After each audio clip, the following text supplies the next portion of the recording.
So let's transition to talking a little bit about the annual bluegrass that we have here, right? This is the third green, the second green, and the 14th green were rebuilt and sodded to what we are fondly referring to as Oakmont POA sod that was produced out in Pittsburgh. Yep, USGA greens. USGA greens, sand-based greens with annual bluegrass sod laid on top. And one of the unique characteristics of this grass is it doesn't grow very much. Correct. It actually is very slow growing, doesn't recover necessarily as well from wounds.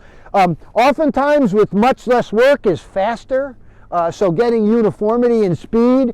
But one of the great challenges that you can see that they're trying to deal with here is the density of the POA and the difficulty in getting any large sand particles into the canopy.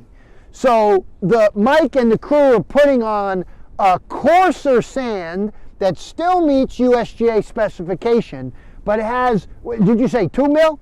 Has up to 2 millimeter size particles. I've seen some up to 3 mil.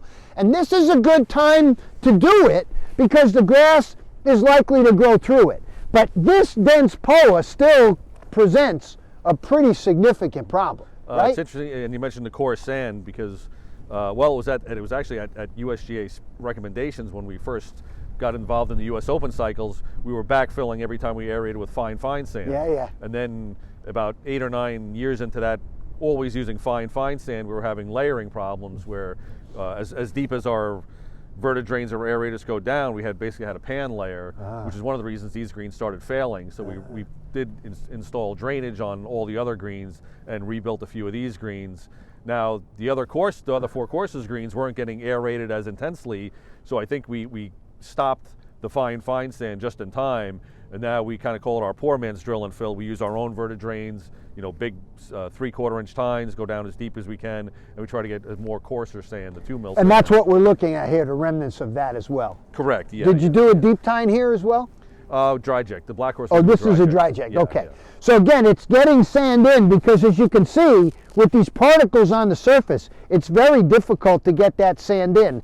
That said, I know a lot of golf courses that are spreading sand later in the season and not mowing and just letting the grass grow through it, rolling and prepping for play that way into the October-November period where growth might continue down here on Long Island and in the metropolitan area. So just an absolutely beautiful stand of POA, a great modeled look. So